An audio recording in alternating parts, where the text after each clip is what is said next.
Very good morning to all. Today we are going to discuss the third part of unit number 6, that is global positioning system. During previous lecture we were discussing about GIS, that is global information system. Now the third part which is remaining from this unit is global positioning system.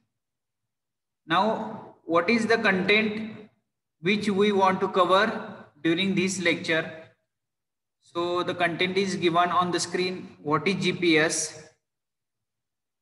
Then architecture of GPS. Then we will discuss how does GPS work, that is working of GPS. Then GPS satellite geometry, then sources of error in GPS, and then we will discuss other satellite navigation system, and finally at the end we will discuss the application of GPS. Okay, so basically what is GPS? So remote sensing मध्ये किंवा geographic information system मध्ये जसं आपण बघितलं तसंच GPS ही एक नवीन technology आहे ज्याचा वापर करून आपण इन्फॉर्मेशन जी आपल्याला हवी आहे ती आपण रेंडर करू शकतो किंवा आपण ती मिळवू शकतो. So GPS is basically satellite based navigation system. जसं आपल्या मोबाईल मध्ये नेव्हिगेशन सिस्टीम असतं, so that navigation system will work on the satellite. So satellite will provide the necessary information to get the path. Okay, so GPS is based on the satellite information. Okay, so satellite navigation system वरती GPS हे काम करते हैं. त्याच्यानंतर it is made up of network of 24 satellites circulating around Earth orbit by the US Department of Defense.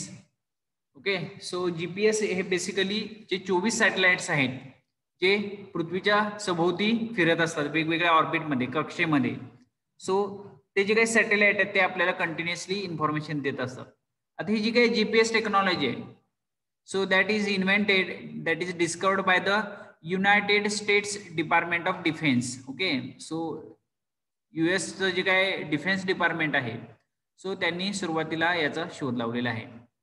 The first satellite was developed in 1960 to allow ships in the US Navy to navigate the ocean more accurately. Okay, so 1960 ला सुरुवात झाली याची United states मध्ये. Okay, then GPS was originally intended for military application, but in the 1980 the government made the system available for civilian use. Okay, so basically GPS जे आहे global positioning system हे basically military application साठी, म्हणजेच काय वेगवेगळे जे काय attack होत असतात बाहेरच्या देशातून आपल्या देशावरती जे काय अटॅक होत असतात, सो ते मॉनिटर करण्यासाठी किंवा ते इन्स्पेक्ट करण्यासाठी बेसिकली जीपीएसचा शोध लावलेला होता. पण 1980 नंतर जे काही गव्हर्नमेंट आहे त्या गव्हर्नमेंटनं लोकांच्या वापरासाठी जीपीएसचा वापर सुरू केलेला आहे. Now GPS permits land, sea, airborne user to determine their three-dimensional position, velocity and time. So GPS हे ऍक्च्युली आपल्याला 3 डायमेन्शनल जे काही पोझिशन आहे त्याच्यानंतर व्हेलॉसिटी, टाइम याच्याबद्दल आपल्याला इन्फॉर्मेशन देतं. Okay, so that is all about the GPS. GPS means global positioning system. Okay, so आपली जी काही पोझिशन आहे with respect to the earth, so आपली पोझिशन आहे ती पोझिशन आपल्याला याच्यावरती आपण नेव्हिगेट करू शकतोय किंवा फाइंड आउट करू शकतोय. Now the architecture of GPS. Here the main 3 component parts of GPS is shown here. Space segment, okay, then control segment and user segment. Okay, so space segment म्हणजेच काय की जे काय सॅटेलाइट आहे जे आपण स्काय मध्ये किंवा स्पेस मध्ये आपण लोकेट केलेले आहेत, so that segment is non as space segment. या ठिकाणी दिसतंय. सो वेगवेगळे 24 सॅटेलाइट आहेत, हे स्पॉट जे दिसत आहेत that indicates the position of the satellite. आता हे सॅटेलाइट कंटिन्युअसली त्याच्या ऑर्बिटमध्ये रिव्हॉल्व होत असतात. ऑर्बिट म्हणजे कक्षा. Okay, so orbit is the defined path which is programmed for that particular satellite. So एखादा सॅटेलाइट असेल, सो त्याला डिसाईड करून दिलेला जो काय पाथ आहे, सो त्या पाथमध्येच त्या पर्टिक्युलर सॅटेलाइटनं मुवमेंट करायची आहे. सो याचं प्रोग्रामिंग केलं जातंय आणि प्रोग्रामिंग करून तो सॅटेलाइट आहे तो लॉन्च केला जातोय. ओके, सो असे 24 सॅटेलाइट जे आहेत ते 24 सॅटेलाइट लॉन्च केलेले आहेत US डिपार्टमेंटनं, आणि हे 24 सॅटेलाइट आपल्याला कंटिन्युअसली इन्फॉर्मेशन देत असतात. सो ती इन्फॉर्मेशन देत असताना आपल्याला स्पेस सेगमेंट हा पहिला सगळ्यात महत्वाचा सेगमेंट आहे. त्याच्यानंतर कंट्रोल सेगमेंट म्हणजेच काय, जिथून आपण कंट्रोल करू शकतोय, that segment is non as control segment. त्याच्यामध्ये स्टेशन येतं.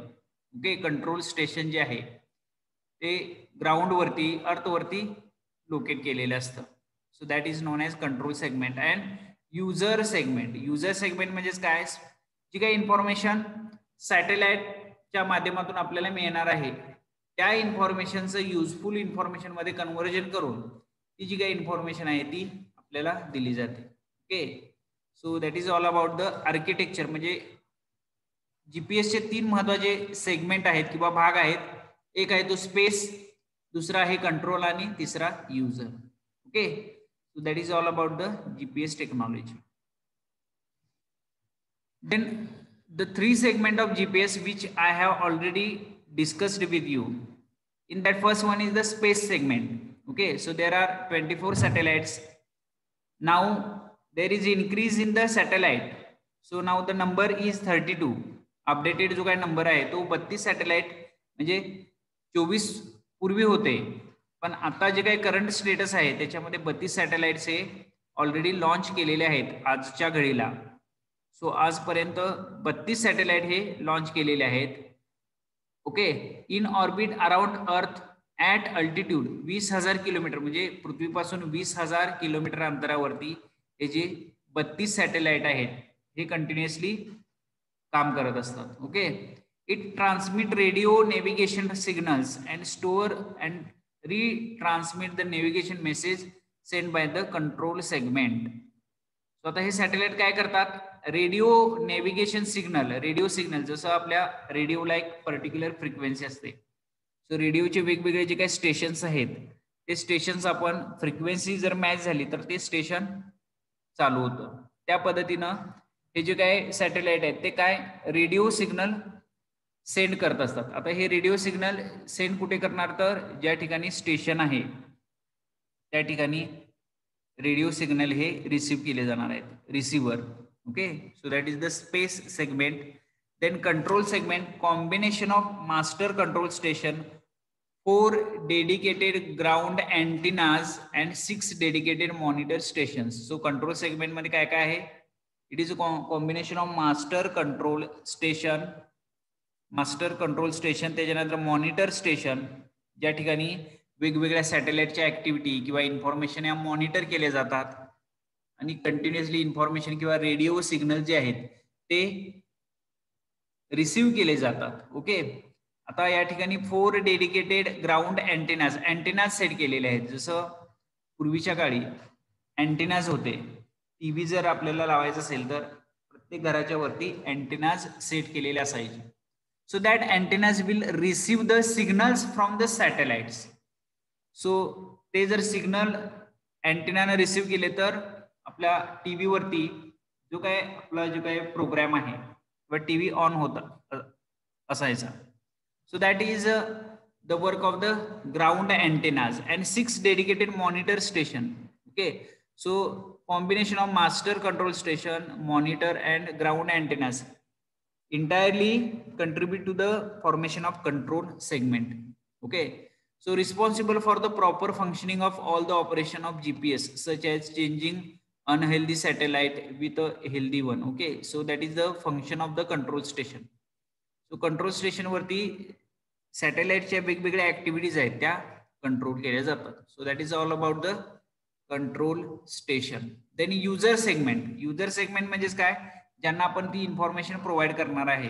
ओके, सो जे काही युजर आहेत, so it comprises the thousands of US and military users who uses the secure GPS precise positioning service and millions of civil, commercial and scientific user. म्हणजे जे काही scientist आहेत किंवा वेगवेगळे जे काही युजर आहेत त्या युजर मध्ये आपण सुद्धा येतोय. Okay, so people will fall in the user segment. So ही जी काही युजरला इन्फॉर्मेशन दिलेली आहे त्याच्यावरून आपण जी काही सर्व्हिस आहे त्याचा फायदा घेऊ शकतोय. So that is all about the architecture of the GPS. Now the next important question, how GPS works. Okay, so GPS काम कसं करतं, जसं आपण रिमोट सेन्सिंगचं वर्किंग बघितलं. सो रिमोट सेन्सिंग मध्ये जे काय रेडिओ सिग्नल्स आहेत किंवा इलेक्ट्रोमॅग्नेटिक एनर्जी आहे त्याच्या ट्रान्समिट कोणत्या पद्धतीने होते त्याच्यावरून आपण जी काही बॉडी आहे त्याचं लोकेशन किंवा तिची साईज किंवा प्रॉपर्टी फाइंड आउट केली. त्याच पद्धतीने जीपीएसचं सुद्धा एक पर्टिक्युलर वर्किंग आहे. So let us see the working of GPS. Each satellite broadcast radio signal with their location and time. So प्रत्येक सॅटेलाइट काय करतोय, इट विल ब्रॉडकास्ट किंवा आढावा घेतोय. रेडिओ सिग्नल जे आहेत ते रेडिओ सिग्नल्स हे प्रत्येक सॅटेलाइट कंटिन्युअसली कंट्रोल सेगमेंटला देत असतोय. सो जीपीएसच्या ठिकाणी एक रिसिव्हर असतो. GPS receiver receives radio signal. So control segment जे आहे किंवा मॉनिटरिंग स्टेशन आहे त्या ठिकाणी रेडिओ सिग्नल जे आहेत त्याचे रिसिव्हर बसवलेले आहेत. सो ते रिसिव्हर काय करतात, हे जे रेडिओ सिग्नल्स आहेत ते कॅच करतात. So that signals will be catched by the radio receiver and used this data to calculate its distance from at least 4 satellite. Okay, so कोणत्याही 4 सॅटेलाइट पासूनचं जे काही डिस्टन्स आहे ते रेडिओ सिग्नलच्या साह्यानं आपल्याला फाइंड आउट केलं जाते.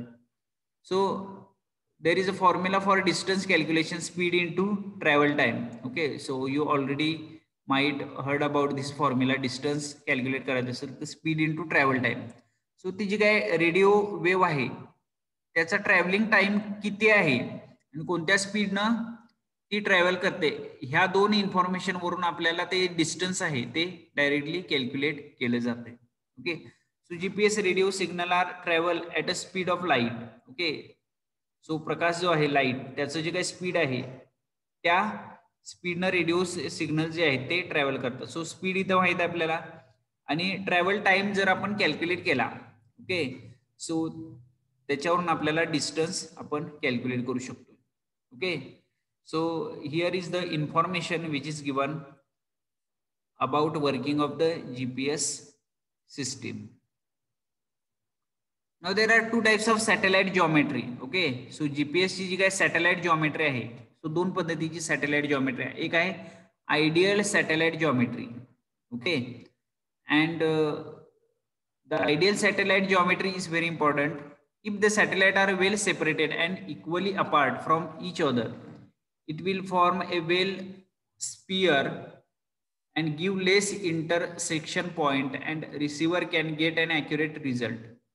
So या पद्धतीची काही सॅटेलाइट जॉमेट्री आहे. ओके, सो या ठिकाणी काय म्हणले, if satellite are well separated म्हणजेच काय, सॅटेलाइट जर एकमेकापासून योग्य त्या अंतरावरती विशिष्ट अंतरावरती असतील तर या पद्धतीची आपल्याला जॉमेट्री मिळते. Okay, so you will get the good kind of sphere geometry and give less intersection. म्हणजेच काय, या ठिकाणी जे काही सिग्नल्स पाठवणार आहेत, सो हा सॅटेलाइट त्याच्यानंतर वेगवेगळे सॅटेलाइट जे सिग्नल पाठवणार आहेत, सो ते सिग्नल्स एकमेकाला इंटरसेक्ट कमीत कमी होणार आहेत.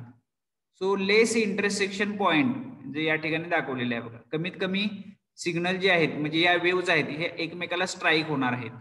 सो कमीत कमी स्ट्राईक झाल्यामुळं ही जी काही इन्फॉर्मेशन आहे ती रिसिव्हर पर्यंत विदाउट एनी डिस्टर्बन्स ती जाणार आहे. ओके, सो या पद्धतीची जी काही जॉमेट्री आहे त्याला म्हणतोय आपण ideal satellite geometry. Okay, so हे सॅटेलाइट जे आहे ते आपल्या ऑर्बिटमध्ये फिरत असताना ज्या वेळेला हे आपल्या रेडिओ सिग्नल्स इमिट करणार आहेत, ओके, सो त्यावेळेला प्रत्येक सॅटेलाइट ही आपापल्या फ्रिक्वेन्सीनं आपापल्या वेव्हलेंथनं वेव्ह ह्या इमिट करणार आहे. सो या पद्धतीची जी काय जॉमेट्री आहे याच्यामध्ये कमीत कमी इंटरसेक्शन, लेस इंटरसेक्शन पॉइंट म्हणजेच काय, इंटरसेक्शन पॉइंट म्हणजे 2 सॅटेलाइट मधून निघालेल्या ज्या काही वेव्ह आहेत त्या एकमेकाला इंटरसेक्ट होणं किंवा एकमेकावरती कोलाइड होणं याला म्हणतो आपण इंटरसेक्शन पॉइंट. आता हे इंटरसेक्शन पॉइंट जेवढे कमी असतील तेवढी जास्तीत जास्त आपल्याला ॲक्युरेट इन्फॉर्मेशन ही मिळणार आहे. Okay, so that is non as ideal satellite geometry आता या ठिकाणी दाखवलेलं आहे. या सॅटेलाइट मधून पास होणारी जी काही रेडिओ वेव्ह आहे आणि या सॅटेलाइट मधून पास होणारी रेडिओ वेव्ह आहे ही या ठिकाणी इंटरसेक्ट झालेली आहे. या ठिकाणी जो पॉइंट आहे त्याला म्हणतो आपण intersection point. Okay, so this is all about the ideal satellite geometry आणि पुअर सॅटेलाइट जॉमेट्री. आता पुअर सॅटेलाइट जॉमेट्री मध्ये काय, इथं poor satellite geometry are formed when satellite are not equally apart, म्हणजे एकमेकापासून खूप जवळ असतील किंवा खूप लांब असतील त्याच्यामुळं जी काही सॅटेलाइट जॉमेट्री तयार होणार आहे त्याला म्हणतो आपण poor satellite geometry. And provide more intersection areas of receiver's position resulting in inaccurate position.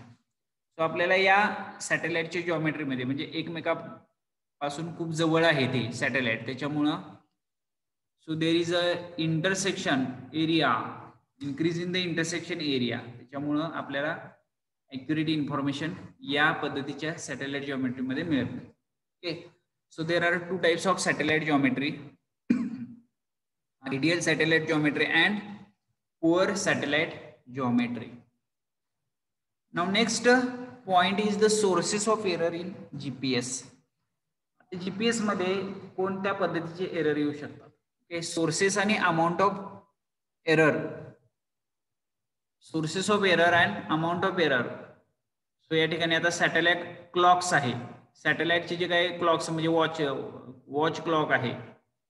So satellite clock 1.5 to 3.6 metre एवढा फरक येऊ शकतोय एरर. ऑर्बिटल एरर आहे less than 1 metre. Ionosphere error जो आहे तो 5 to 7 metre. Troposphere it is up to 5 to 0.7 metre. So that is the value of the error. Multipath आहे 6 to 1.2 metre. Selective availability आहे depend upon selective availability up to kilometre or more. User error okay null. So या पद्धती हे फक्त लक्षात ठेवा तुम्ही. So हे काही एक्झामला तुम्हाला विचारलं जाणार नाही, पण टाइप्स ऑफ एरर जे आहे सोर्सेस ऑफ एरर हे माहीत असणं आवश्यक आहे. याची व्हॅल्यू जर तुमच्या लक्षात नाही राहिली तरी काही हरकत नाही. ही व्हॅल्यू आहे ती तुमच्या इन्फॉर्मेशन साठी दिलेली आहे. सो सोर्सेस ऑफ एरर बघा. Okay, so there are basically satellite clock error, orbital error आहे, ionosphere error, troposphere error, multipath error, selective availability and user error. Okay, so these are the different kind of sources of error in the GPS technology. Okay, so GPS वापरत असताना या पद्धतीचे error आहेत त्याला आपल्याला you have to face these different kind of error. Okay, so satellite error, orbital, ionosphere, troposphere, then multipath error. Okay, हे वेगवेगळ्या काइंडचे error जे आहेत सो हे आपल्याला आपल्या कामामध्ये येऊ शकतात. Error in GPS technology. Now the last point that is the application of GPS. Application म्हणजे याचा यूज कुठे आहे. So there are varieties of field in which we are using GPS technology right now. Okay, and one of the well-known use of the GPS technology is to find the theft of vehicle. So वाहनांची जी काही चोरी होते so त्याच्यावरती आपल्या व्हॉट्सअपला किंवा मीडियावरती काही व्हिडिओज आहेत. Okay, so that will give the information about use of GPS to find the theft of the vehicle. So आपलं जर काय वाहन चोरीला गेलं असेल आणि त्याच्यामध्ये GPS ची सिस्टीम इन्स्टॉल केली असेल तर आपल्याला सॅटेलाइट जे आहेत ते आपले जे काय व्हेकल आहे त्याची पोझिशन, करंट पोझिशन कोणत्या लोकेशनला आहे, आपल्यापासून किती अंतरावरती आहे याची इन्फॉर्मेशन आपल्या मोबाईलमध्ये जर GPS ऍप्लिकेशन इन्स्टॉल असेल तर त्या मोबाईलवरती आपल्याला समजू शकते की आपल्या पोझिशन पासून किती अंतरावरती आपलं वाहन आहे किंवा काही सिग्नल्स किंवा काही अलार्म जे आहेत ते सुद्धा सेट करण्याची सोय आहे. So that is the one of the important application of GPS. GPS technology आता प्रत्येक जे काही व्हेकल आहे ओके 4 व्हीलर मध्ये किंवा इव्हन 2 व्हीलर मध्ये सुद्धा GPS टेक्नॉलॉजी ही इन्स्टॉल केलेली आहे. सो या GPS टेक्नॉलॉजीमुळे आपल्याला जे काही मिसयूज आहे आपल्या व्हेकलचा सो तो सुद्धा आपल्याला टाळता येऊ शकतोय. So at a glance, we will see what is the application of GPS. So मी जसं सांगितलं आता, in vehicle navigation, car, boat, aircraft याच्या नेव्हिगेशनमध्ये, नेव्हिगेशन म्हणजेच काय, त्याची मुवमेंट जी आहे. सो कारचं नेव्हिगेशन जे आहे, म्हणजे आपल्याला सपोज एका पर्टिक्युलर लोकेशनला जायचं असेल तर आपण नेव्हिगेशन ऑन जर केलं कारचं, तर त्या ठिकाणी आपल्याला रोडची जी काही डिरेक्शन आहे किंवा मॅप आहे तो सुद्धा आपल्याला त्या स्क्रीनवरती आपल्याला दिसू शकतोय.